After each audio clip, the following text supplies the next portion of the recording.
ಎಲ್ಲರಿಗೂ ನಮಸ್ಕಾರ ಸ್ನೇಹಿತರೆ. ಜ್ಯೋತಿಷ್ಯ ಶಾಸ್ತ್ರದ ಪ್ರಕಾರ ಮೇ ತಿಂಗಳಲ್ಲಿ ತುಲಾ ರಾಶಿಯವರಿಗೆ ಹೇಗಿರಲಿದೆ? ತುಲಾ ರಾಶಿಯವರ ಎಲ್ಲ ಕನಸುಗಳು ಈಡೇರಲಿವೆಯಾ? ಕೌಟುಂಬಿಕ ಜೀವನ, ವೃತ್ತಿ ಜೀವನ, ಆರೋಗ್ಯ, ಶಿಕ್ಷಣ, ಆರ್ಥಿಕ ಸ್ಥಿತಿ ಹೇಗಿರಲಿದೆ ಎನ್ನುವ ರಾಶಿಫಲ ನೋಡೋಣ ಬನ್ನಿ. ಅದಕ್ಕೂ ಮುಂಚೆ ನೀವಿನ್ನು ಚಾನಲ್ಗೆ ಸಬ್ಸ್ಕ್ರೈಬ್ ಆಗಿಲ್ಲ ಅಂದರೆ ಈಗಲೇ ಸಬ್ಸ್ಕ್ರೈಬ್ ಆಗಿ, ವಿಡಿಯೋ ಸ್ಕಿಪ್ ಮಾಡದೆ ಕೊನೆ ತನಕ ನೋಡಿ. ತುಲಾ ರಾಶಿಯ ಮಾಸ ಭವಿಷ್ಯ 2025. ತುಲಾ ರಾಶಿಯವರಿಗೆ ಮೇ ತಿಂಗಳು ಮಿಶ್ರ ಫಲಿತಾಂಶಗಳನ್ನು ತರಲಿದೆ. ಈ ತಿಂಗಳು ನೀವು ಅನೇಕ ವಿಷಯಗಳಿಗೆ ಸಂಬಂಧಿಸಿದಂತೆ ಗೊಂದಲ ಅಥವಾ ಸಂದಿಗ್ಧ ಸ್ಥಿತಿಯಲ್ಲಿ ಉಳಿಯಬಹುದು. ಈ ತಿಂಗಳು ನೀವು ನಿಮ್ಮ ವೃತ್ತಿ ಮತ್ತು ವ್ಯವಹಾರದ ಬಗ್ಗೆ ಅತ್ಯಂತ ಜಾಗರೂಕರಾಗಿರಬೇಕು. ಈ ತಿಂಗಳು ಸಮಸ್ಯೆಗಳಿಗೆ ಕಣ್ಣು ಮುಚ್ಚಿಕೊಳ್ಳುವ ಅಥವಾ ಮುಂದೂಡುವ ಬದಲು ಅವುಗಳನ್ನು ಸಮಯಕ್ಕೆ ಸರಿಯಾಗಿ ಪೂರ್ಣಗೊಳಿಸಲು ಪ್ರಯತ್ನಿಸಿ. ಇಲ್ಲದಿದ್ದರೆ ನೀವು ನಷ್ಟ ಮತ್ತು ಅವಮಾನವನ್ನು ಎದುರಿಸಬೇಕಾಗಬಹುದು. ಆದರೂ ಮೇ ತಿಂಗಳ ಆರಂಭವು ಉತ್ತಮವಾಗಿರುತ್ತದೆ ಮತ್ತು ಈ ಸಮಯದಲ್ಲಿ ನಿಮ್ಮ ವೃತ್ತಿ ಮತ್ತು ವ್ಯವಹಾರದಲ್ಲಿ ಅನುಕೂಲಕರ ಪರಿಸ್ಥಿತಿ ಇರುತ್ತದೆ. ವ್ಯಾಪಾರ ಪ್ರವಾಸಗಳು ಯಶಸ್ವಿಯಾಗುತ್ತವೆ ಮತ್ತು ಲಾಭದಾಯಕವಾಗುತ್ತವೆ. ಮೇ ಮಧ್ಯಭಾಗದಲ್ಲಿ ಭೂಮಿ, ಕಟ್ಟಡ ಅಥವಾ ಪೂರ್ವಜರ ಆಸ್ತಿಗೆ ಸಂಬಂಧಿಸಿದ ವಿವಾದಗಳ ಬಗ್ಗೆ ನೀವು ಚಿಂತಿತರಾಗುತ್ತೀರಿ. ಈ ಸಮಯದಲ್ಲಿ ನೀವು ಹೆಚ್ಚು ಶ್ರಮಿಸಬೇಕಾಗಬಹುದು ಮತ್ತು ಸಣ್ಣ ವಿಷಯಗಳಿಗೂ ಹೆಚ್ಚಿನ ಪ್ರಯತ್ನಗಳನ್ನು ಮಾಡಬೇಕಾಗಬಹುದು. ಯಾವುದೇ ಹಠಾತ್ ದೊಡ್ಡ ಖರ್ಚು ನಿಮ್ಮನ್ನು ತೊಂದರೆಗೊಳಿಸಬಹುದು. ತಿಂಗಳ ಉತ್ತರಾರ್ಧವು ವೃತ್ತಿ ಮತ್ತು ವ್ಯವಹಾರದ ದೃಷ್ಟಿಕೋನದಿಂದ ಶುಭವಾಗಿರಲಿದೆ. ನಿಮ್ಮ ಪ್ರೇಮ ಜೀವನ ಅಥವಾ ವೈವಾಹಿಕ ಜೀವನವನ್ನು ಸಂತೋಷವಾಗಿಡಲು ನಿಮ್ಮ ಸಂಗಾತಿಗೆ ಪ್ರಾಮಾಣಿಕವಾಗಿರಿ. ತುಲಾ ರಾಶಿಗೆ ಸೇರಿದ ಜನರಿಗೆ ಉತ್ತಮವಾಗಿರಲಿದೆ, ಏಕೆಂದರೆ ತಿಂಗಳ ಆರಂಭದಲ್ಲಿ ನಿಮಗೆ ಶುಭವನ್ನುಂಟು ಮಾಡುವುದು. ತುಲಾ ರಾಶಿಗೆ ಸೇರಿದ ಜನರು ತಮ್ಮ ಆರೋಗ್ಯದ ಬಗ್ಗೆ ಹೆಚ್ಚಿನ ಕಾಳಜಿಯನ್ನು ವಹಿಸಬೇಕು. ಆಗ ಮಾತ್ರ ನಿಮ್ಮ ಆರೋಗ್ಯ ಉತ್ತಮವಾಗಿರುವುದು.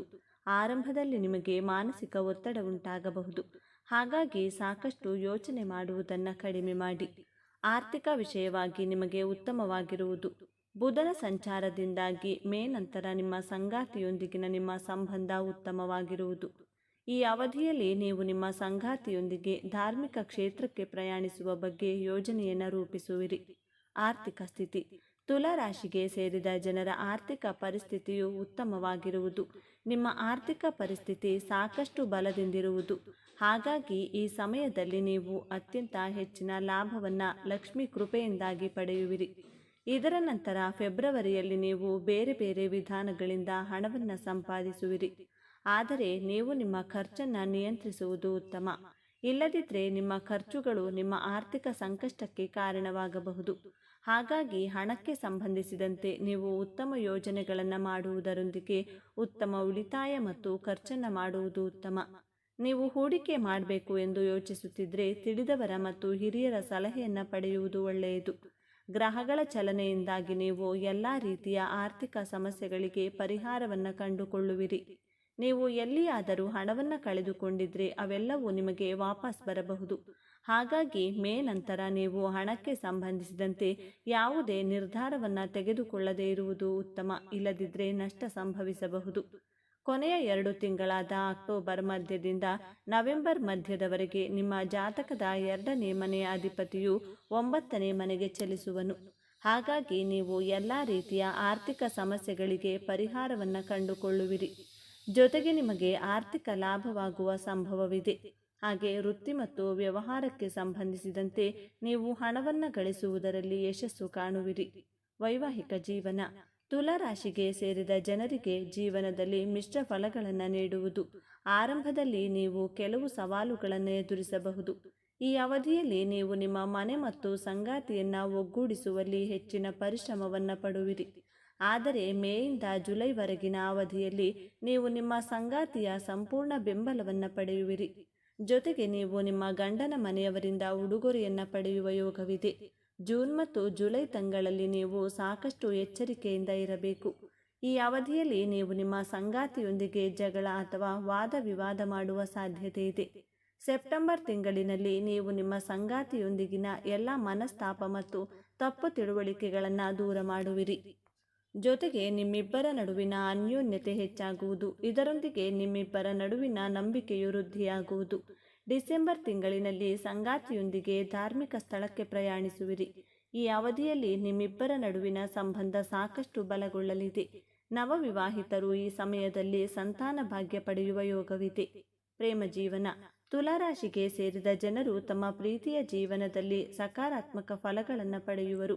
ಆರಂಭದಲ್ಲಿ ಪ್ರೀತಿಯಲ್ಲಿರುವವರು ಕೆಲವು ಸಮಸ್ಯೆಗಳನ್ನು ಎದುರಿಸಬಹುದು, ಏಕೆಂದರೆ ಈ ಸಮಯದಲ್ಲಿ ನಿಮ್ಮ ಕೋಪವು ನಿಮ್ಮ ಸಂಗಾತಿಯನ್ನ ಸಮಸ್ಯೆಗೆ ಒಳಗಾಗುವಂತೆ ಮಂಗಳನ ಸ್ಥಾನದಲ್ಲಿ ಬದಲಾವಣೆಯು ಮೇಯಲ್ಲಿ ನಡೆಯುವುದರಿಂದಾಗಿ ನೀವು ಸ್ವಲ್ಪ ಸಕಾರಾತ್ಮಕ ಫಲಿತಾಂಶಗಳನ್ನು ಪಡೆಯುವಿರಿ. ಈ ಅವಧಿಯಲ್ಲಿ ನಿಮ್ಮಿಬ್ಬರ ನಡುವಿನ ವಿಶ್ವಾಸ ಹೆಚ್ಚಾಗುವುದು, ಇದರಿಂದಾಗಿ ನೀವು ಉತ್ತಮ ಸಂಬಂಧವನ್ನು ಹೊಂದುವಿರಿ. ಈ ಸಮಯದಲ್ಲಿ ನೀವು ನಿಮ್ಮ ಸಂಗಾತಿಯೊಂದಿಗೆ ಪ್ರೇಮ ವಿವಾಹವಾಗುವ ಬಗ್ಗೆ ನಿರ್ಧಾರವನ್ನು ತೆಗೆದುಕೊಳ್ಳಬಹುದಾಗಿದೆ. ಈ ಸಮಯದಲ್ಲಿ ನೀವು ಪರಸ್ಪರ ಉತ್ತಮವಾಗಿ ಮಾತುಕತೆಯನ್ನು ನಡೆಸುವಿರಿ. ಅಕ್ಟೋಬರ್ನಿಂದ ನವೆಂಬರ್ ಒಳಗೆ ನಿಮಗೆ ಶುಭವಾಗಿರಲಿದೆ. ವೃತ್ತಿ ಜೀವನಕ್ಕೆ ಸಂಬಂಧಿಸಿದಂತೆ ತುಲಾರಾಶಿಗೆ ಸೇರಿದ ಜನರಿಗೆ ಉತ್ತಮವಾಗಿರುವುದು. ಮೊದಲ ತಿಂಗಳಿನಲ್ಲಿ ನೀವು ವೃತ್ತಿ ಜೀವನದಲ್ಲಿ ಯಶಸ್ಸು ಗಳಿಸುವಿರಿ. ವ್ಯಾಪಾರವನ್ನು ಮಾಡುವ ಜನರಿಗೆ ಈ ಸಮಯದಲ್ಲಿ ಸಾಕಷ್ಟು ಲಾಭವಾಗಲಿದೆ. ನೀವು ಹೊಸ ವ್ಯಾಪಾರ ವ್ಯವಹಾರವನ್ನು ಶುರು ಮಾಡಬೇಕೆಂದಿದ್ರೆ ಮೇಯಿಂದ ಆಗಸ್ಟ್ ತಿಂಗಳಿನವರೆಗೆ ನಿಮಗೆ ಉತ್ತಮವಾಗಿರುವುದು. ಜೊತೆಗೆ ಈಗಾಗಲೇ ಕೆಲಸ ಮಾಡುತ್ತಿರುವವರಿಗೆ ಈ ಅವಧಿಯಲ್ಲಿ ಬಡ್ತಿಯನ್ನು ಪಡೆಯುವ ಯೋಗವಿದೆ. ಇದರಿಂದಾಗಿ ನಿಮ್ಮ ಸಂಬಳವೂ ಸಹ ಹೆಚ್ಚಾಗಬಹುದು. ನಿಮ್ಮ ಜಾತಕದಲ್ಲಿನ 5ನೇ ಮತ್ತು 4ನೇ ಮನೆಯಲ್ಲಿ ಚಲಿಸುತ್ತಿರುವ ಗ್ರಹಗಳು ನೀವು ಹೆಚ್ಚು ಕಠಿಣ ಪರಿಶ್ರಮ ಪಡುವಂತೆ ಮಾಡುವುದು. ಇದರಿಂದ ನೀವು ಉತ್ತಮ ಫಲಿತಾಂಶಗಳನ್ನು ಪಡೆಯುವಿರಿ. ಹಾಗಾಗಿ ಈ ಸಮಯದಲ್ಲಿ ನೀವು ನಿಮ್ಮ ಸೋಮಾರಿತನವನ್ನು ದೂರವಿರಿಸಿ ಹೆಚ್ಚು ಕಠಿಣ ಪರಿಶ್ರಮ ಪಡುವುದು ಉತ್ತಮ. ಪಾಲುದಾರಿಕೆಯಲ್ಲಿ ವ್ಯವಹಾರ ಮಾಡುವ ಜನರು ತಮ್ಮ ಪಾಲುದಾರರೊಂದಿಗೆ ಉತ್ತಮ ಸಂಬಂಧವನ್ನು ಹೊಂದುವ ಬಗ್ಗೆ ಪ್ರಯತ್ನ ಪಡಬೇಕು. ಸೆಪ್ಟೆಂಬರ್, ಅಕ್ಟೋಬರ್ ಮತ್ತು ನವೆಂಬರ್ ತಿಂಗಳ ಅವಧಿಯಲ್ಲಿ ಕೆಲಸವನ್ನು ಮಾಡುವ ಜನರು ತಮ್ಮ ಜೀವನದಲ್ಲಿ ಸಾಕಷ್ಟು ಬದಲಾವಣೆಗಳನ್ನು ಹೊಂದುವರು. ಈ ಅವಧಿಯಲ್ಲಿ ನೀವು ನಿಮ್ಮ ಹಿರಿಯ ಅಧಿಕಾರಿಗಳೊಂದಿಗೆ ವಾದ ವಿವಾದ ಅಥವಾ ಜಗಳವಾಡುವ ಸಾಧ್ಯತೆ ಇದೆ. ಆದರೆ ಇವೆಲ್ಲವೂ ಡಿಸೆಂಬರ್ ಕೊನೆಯಲ್ಲಿ ಕೊನೆಗೊಳ್ಳುವುದು. ಜೊತೆಗೆ ನೀವು ನಿಮ್ಮ ಸಂಬಂಧವನ್ನು ಉತ್ತಮವಾಗಿರಿಸುವಲ್ಲಿ ಯಶಸ್ಸನ್ನು ಗಳಿಸುವಿರಿ. ನೀವು ವಿದೇಶಿ ವ್ಯವಹಾರವನ್ನು ಮಾಡುತ್ತಿದ್ದರೆ ನಿಮಗೆ ಮೇಯಿಂದ ನವೆಂಬರ್ ತಿಂಗಳಿನ ಅವಧಿಯು ಅತ್ಯುತ್ತಮವಾಗಿರುವುದು. ಈ ಅವಧಿಯಲ್ಲಿ ನಿಮಗೆ ವಿದೇಶಕ್ಕೆ ಪ್ರಯಾಣಿಸುವ ಯೋಗವಿದೆ. ಶಿಕ್ಷಣಕ್ಕೆ ಸಂಬಂಧಿಸಿದಂತೆ ತುಲಾ ರಾಶಿಗೆ ಸೇರಿದ ಜನರು ಅತ್ಯಂತ ಹೆಚ್ಚಿನ ಯಶಸ್ಸನ್ನು ಪಡೆಯುವರು. ಈ ವರ್ಷದ ಆರಂಭದ ಸ್ವಲ್ಪ ಅವಧಿಯಲ್ಲಿ ಗ್ರಹಗಳ ಸಂಚಾರದಿಂದಾಗಿ ನೀವು ಸಾಕಷ್ಟು ಕಠಿಣ ಪರಿಶ್ರಮ ಪಡಬೇಕಾಗುತ್ತದೆ. ನಂತರ ಮಂಗಳನು ತನ್ನ ರಾಶಿಯನ್ನು ಬದಲಾಯಿಸುವುದು. ಅದು ನಿಮ್ಮ ಜಾತಕದ 4ನೇ ಮನೆ ಮೇಲೆ ಪ್ರಭಾವ ಬೀರಲಿದೆ. ಹಾಗಾಗಿ ಈ ಅವಧಿಯಲ್ಲಿ ತುಲಾ ರಾಶಿಗೆ ಸೇರಿದ ವಿದ್ಯಾರ್ಥಿಗಳು ತಮ್ಮ ಕಠಿಣ ಪರಿಶ್ರಮಕ್ಕೆ ತಕ್ಕಂತಹ ಫಲವನ್ನು ಪಡೆಯುವರು. ಇದರೊಂದಿಗೆ ನೀವು ಜೂನ್ ತಿಂಗಳಿನಲ್ಲಿ ಮತ್ತಷ್ಟು ಹೆಚ್ಚು ಕಠಿಣ ಪರಿಶ್ರಮವನ್ನು ಪಡಬೇಕಾಗುತ್ತದೆ. ಈ ಅವಧಿಯಲ್ಲಿ ನಿಮ್ಮ ಸೋಮಾರಿತನ ಹೆಚ್ಚಾಗುವುದು. ಇದರಿಂದಾಗಿ ನಿಮ್ಮ ಮನಸ್ಸು ಚಿಂತೆಗೆ ಒಳಗಾಗಬಹುದು. ಈ ಅವಧಿಯಲ್ಲಿ ನೀವು ನಿಮ್ಮ ಶಿಕ್ಷಣದ ಬಗ್ಗೆ ಹೆಚ್ಚಿನ ಗಮನವನ್ನು ನೀಡಿ. ನೀವು ಸ್ಪರ್ಧಾತ್ಮಕ ಪರೀಕ್ಷೆಗೆ ತಯಾರಿ ನಡೆಸುತ್ತಿದ್ದರೆ ನಿಮಗೆ ಉತ್ತಮವಾಗಿರಲಿದೆ. ನೀವು ಕೆಲಸವನ್ನು ಹುಡುಕುತ್ತಿದ್ದರೆ ಸೆಪ್ಟೆಂಬರ್ನಿಂದ ನವೆಂಬರ್ ಒಳಗಿನ ಅವಧಿಯು ನಿಮಗೆ ಉತ್ತಮವಾಗಿರಲಿದೆ. ಈ ಅವಧಿಯಲ್ಲಿ ನೀವು ಹೊಸ ಕೆಲಸವನ್ನು ಪಡೆಯುವ ಯೋಗವಿದೆ. ಆರೋಗ್ಯ. ತುಲಾರಾಶಿಗೆ ಸೇರಿದ ಜನರ ಆರೋಗ್ಯ ಸುಧಾರಿಸುವುದು. ಆರಂಭವು ನಿಮಗೆ ಅತ್ಯುತ್ತಮವಾಗಿರುವುದಿಲ್ಲ, ಏಕೆಂದರೆ ನಿಮ್ಮ 6ನೇ ಮನೆಯ ಅಧಿಪತಿಯು ನಿಮ್ಮ ಮೇಲೆ ಪ್ರಭಾವವನ್ನು ಬೀರಲಿದ್ದಾನೆ. ಈ ಅವಧಿಯಲ್ಲಿ ನೀವು ಮಾನಸಿಕ ಒತ್ತಡಕ್ಕೆ ಒಳಗಾಗುವ ಸಾಧ್ಯತೆ ಇದೆ. ಜೊತೆಗೆ ಮೇನಿಂದ ಆಗಸ್ಟ್ ತಿಂಗಳ ಅವಧಿಯಲ್ಲಿ ನೀವು ಸಾಕಷ್ಟು ಸಮಸ್ಯೆಗಳನ್ನು ಎದುರಿಸುವಿರಿ. ಹಾಗಾಗಿ ಈ ಅವಧಿಯಲ್ಲಿ ನೀವು ಹೆಚ್ಚಿನ ಪರಿಶ್ರಮವನ್ನು ಪಡುವುದು ಉತ್ತಮ. ಮೇ ಮಧ್ಯದಲ್ಲಿ ನೀವು ನಿಮ್ಮ ವೈವಾಹಿಕ ಜೀವನಕ್ಕೆ ಸಂಬಂಧಿಸಿದಂತೆ ಮಾನಸಿಕ ಸಮಸ್ಯೆಗಳನ್ನು ಎದುರಿಸಬೇಕಾಗಬಹುದು.